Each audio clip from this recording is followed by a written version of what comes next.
سيما بقية الله الأعظم روحي وأرواح العالمين لمقدم ترابه الفداء الصلاة والسلام على الرسول المسدد المصطفى الأمجد محمود الأحمد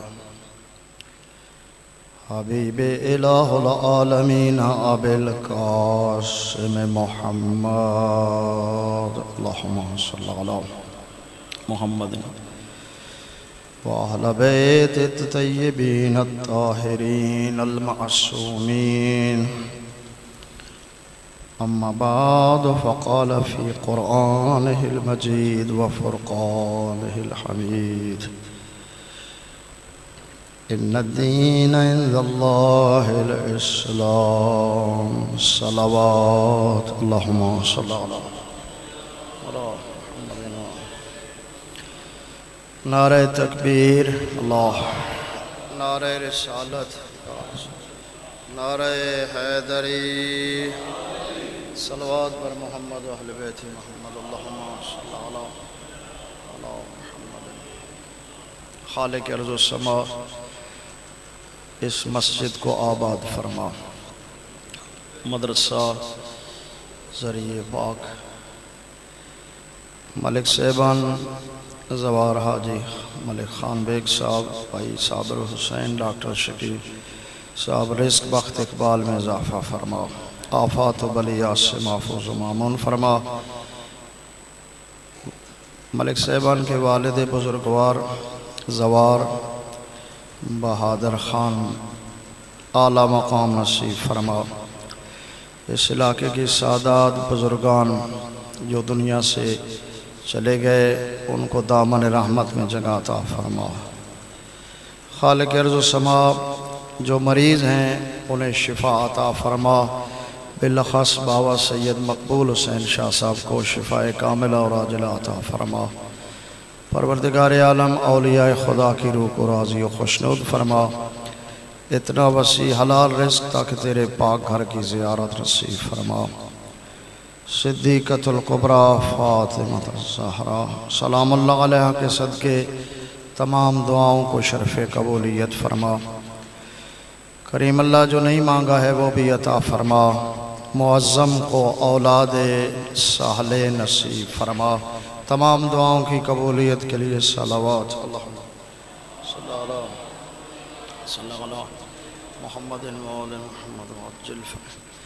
کل میں نے حضور امام زین العابدین علیہ السلام کے تخصصات بیان کرنے کی کوشش کی کہ پہلا تخصص یہ تھا امام کی دعائیں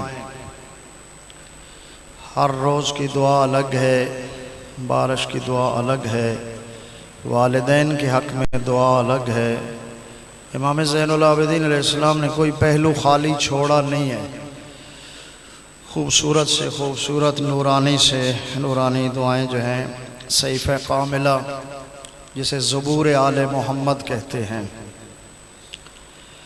اس زمانے کے جتنے فتنے فساد کھڑے ہوتے ہیں آپ اپنے گھروں میں صحیفہ کا مطالعہ کریں قرآن مجید کا مطالعہ صحیفہ کا مطالعہ امام علیہ السلام کے تخصصات میں سے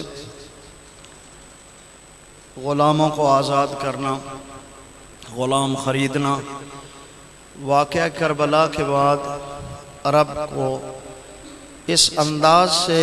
آئمہ کے قریب لانا یہ اہم ترین کڑی امام زین العابدین علیہ السلام تھے اکثر آپ سنتے رہتے ہیں کہ امام علیہ السلام نے یہ زہری نام سنتے ہیں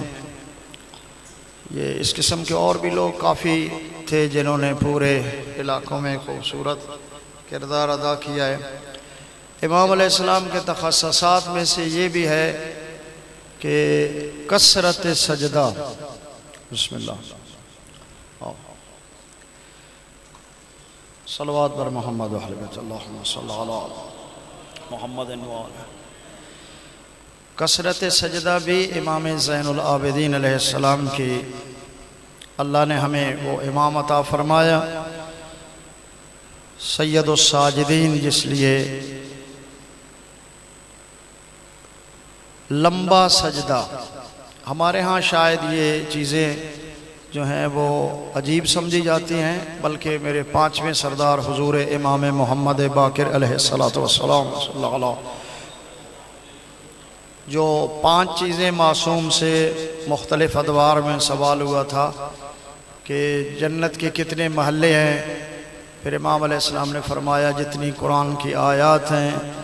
وہاں محلہ محمد و آل محمد بھی ہوگا، محلہ اہل بیت، اس میں پہنچنے کے اسباب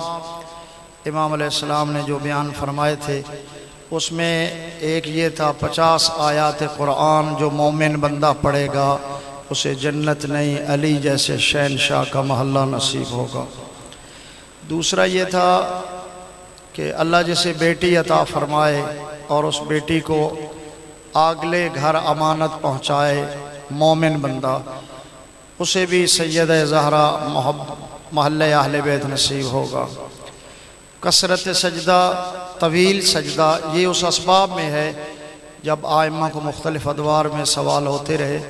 کہ جنت میں پہنچنے سے جنت نہیں بلکہ آل محمد کا محلہ نصیب ہوگا۔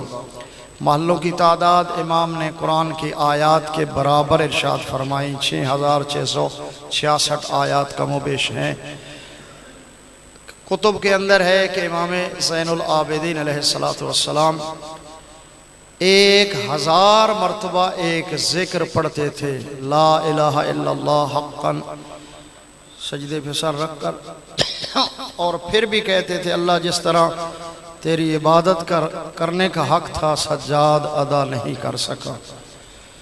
یعنی امام زین العابدین علیہ السلام کو اگر قریب سے مطالعہ کیا جائے، اور واقعہ کربلا کا چشمدید گواہ بھی تھا امام، اور امام علیہ السلام نے بڑے نورانی خوبصورت ہمارے لیے چیزیں فراہم فرمائی ہیں۔ ہمیں اپنے آئمہ کو بھی پڑھنا چاہیے، اور آئمہ کو بھی کہ آئمہ کیا کہتے ہیں زندگی گزارنے کے، اور ہر دور کے اپنے اپنے تقاضے ہوتے ہیں۔ جس طرح انبیاء کے مختلف دور میں حضرت عیسیٰ علیہ السلام کے زمانے میں حکمت کمال و شرف پہ تھی،